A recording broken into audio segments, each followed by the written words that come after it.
The White House is used as a symbol for the United States government. Though it only houses the executive branch, it is considered the epicenter of US politics. But many people are unaware of the secrets and complicated history of this iconic building. Today, we're exploring 10 things you didn't know about the White House.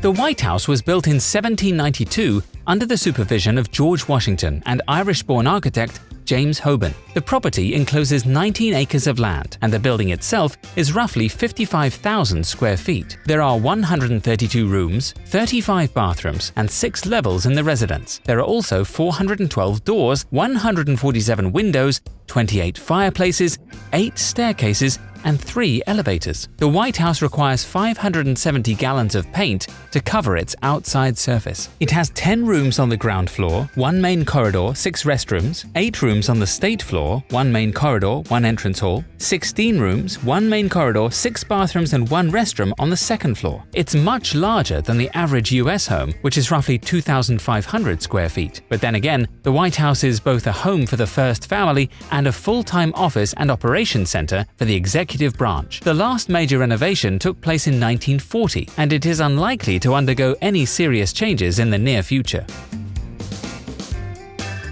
Many people are unaware that the White House basement essentially functions like a mini mall. Alongside the Situation Room, where the president meets his advisors during a crisis, there is a shopping area beneath the building. It houses a flower shop, a carpenter's shop, and a dental surgery, so the president doesn't have to leave the building to get a filling. These businesses are totally self-sufficient and work hard to keep up with the White House's massive demands. Today, the flower shop purchases flowers in bulk and refrigerates them for use in state dinners and decoration all around the White House residence. There is also a bowling alley installed by President Nixon in 1969. There had previously been a bowling alley in the West Wing built for President Truman in 1947, which had been moved to the old Executive Office building in 1955. After the Recording Industry Association of America suggested that the White House Library should be expanded to include sound recordings, that trade group donated over 2,200 LPs during the Nixon and Carter administrations. When Ronald Reagan took office, the collection was moved to the White House basement, where it is still located.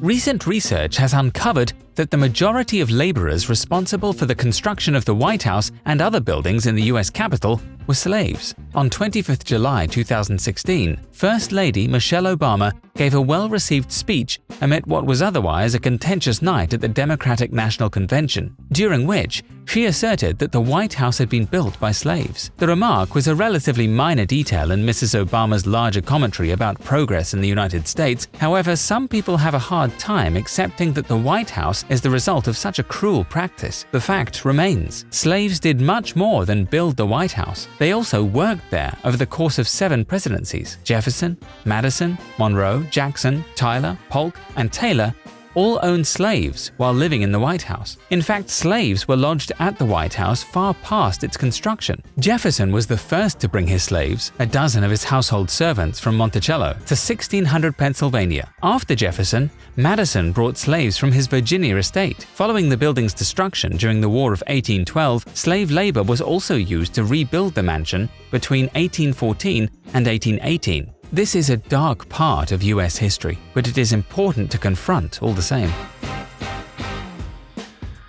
Working in the White House may seem incredibly cushy, but when it comes to food and drink, the presidential home isn't always a garden of roses. It turns out that even the leader of the free world doesn't get a free lunch. Although the president's rent and utilities are entirely covered thanks to American taxpayers, their groceries absolutely are not. There's a long-standing idea the president is expected to pay for many of the same expenses the average American does. While the house is paid for, normal Americans have to buy their own groceries, and so does the president. The good news is there are extremely talented chefs on the White House staff who turn those groceries into incredible meals. In addition, the White House has its own beer. The Obama presidency marked the first time alcohol was brewed in the White House. The Honey Ale is made using honey from beehives on the South Lawn and is sessionable even when Congress isn't. Of the 132 rooms in the White House, 3 of them are kitchens. In addition to the main kitchen, the White House also boasts a pastry kitchen and a family kitchen in the executive residence for casual breakfasts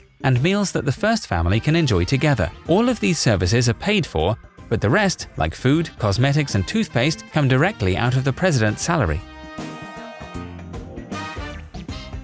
It's not uncommon for presidents to have pets in the White House. The first White House dog to receive regular newspaper coverage was Warren G. Harding's dog, Ladyboy. Pets also featured on presidential elections. Herbert Hoover got a Belgian police dog, King Tut, during his campaign, and pictures of him with his new dog were sent all across the United States. But more than dogs have lived in the White House. The wife of John Quincy Adams, the 6th president, had silkworms. Herbert Hoover, the 31st president, had an opossum, and Calvin Coolidge, the 30th president, had a raccoon named Rebecca that walked on a leash. Theodore Roosevelt, the 26th president, was famous for his many pets. His 6 kids had snakes, dogs, cats, a badger, birds, guinea pigs, and more. When Roosevelt's son Archie got the measles, his brother Quentin thought a visit from the family pony might cheer him up. So Quentin put the animal on the White House elevator and brought him to Archie's upstairs room. President Donald Trump bucks this tradition as the first POTUS in about 150 years to have no pets at the White House. He is certainly in the minority, as virtually every other first family has had a pet in the White House.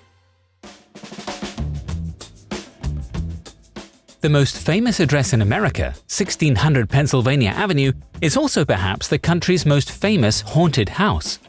Presidents, first ladies, White House staff members, and guests have reported feeling ghostly presences, hearing unexplained noises, and even running into actual apparitions. The ghost of Abigail Adams, John Adams' wife, has been seen numerous times heading towards the East Room, arms outstretched as if carrying laundry. In the early 1860s, First Lady Mary Todd Lincoln, who believed strongly in the occult and reportedly held seances in the White House to commune with the spirits of her dead sons, told friends she had heard Andrew Jackson stomping and swearing through the halls of the presidential residence. The Rose Room, Jackson's bedchamber while he was president, is believed by some to be one of the most haunted rooms in the White House. But the Abraham Lincoln ghost is by far the most famous spirit to haunt the White House. Sightings usually place Abraham Lincoln in the Lincoln bedroom and Yellow Oval Room. First Lady Grace Coolidge, Prime Minister Winston Churchill, and Queen Wilhelmina of the Netherlands claim to have seen Lincoln. The first families have had great fun with Lincoln's ghost and pulled pranks on guests staying in the Lincoln bedroom over the years.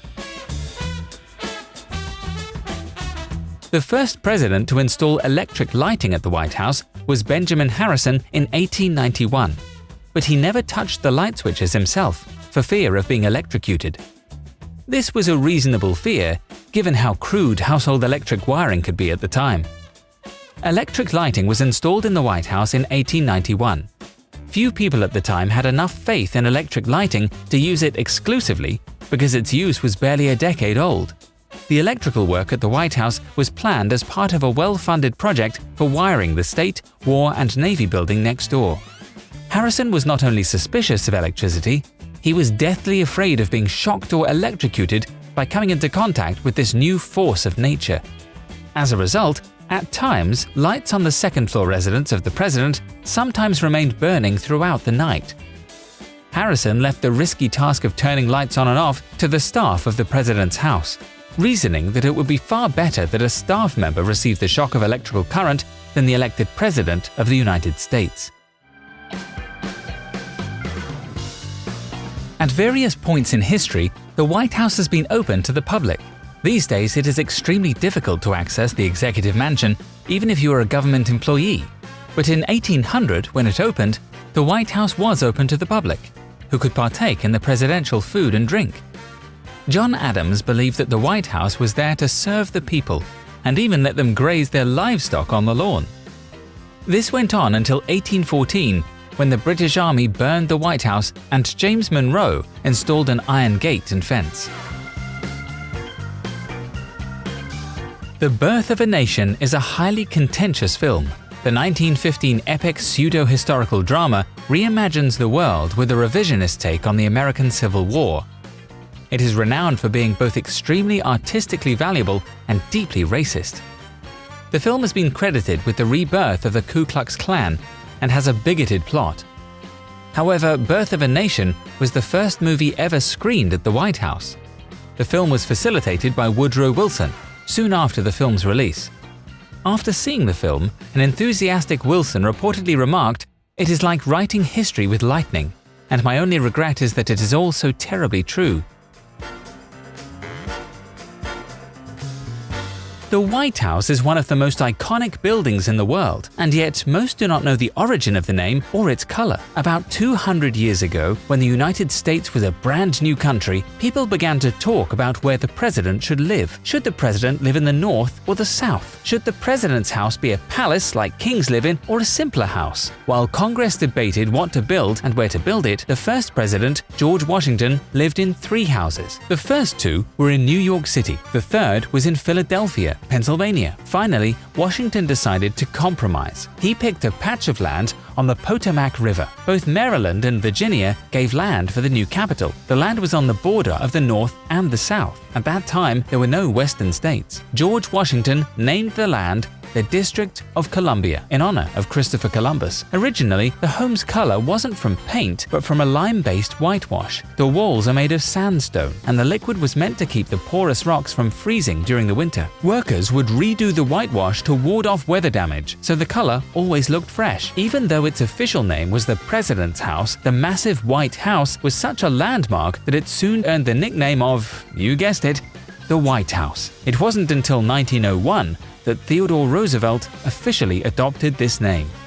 African-American audiences openly wept at the film's malicious portrayal of blacks, while northern white audiences cheered.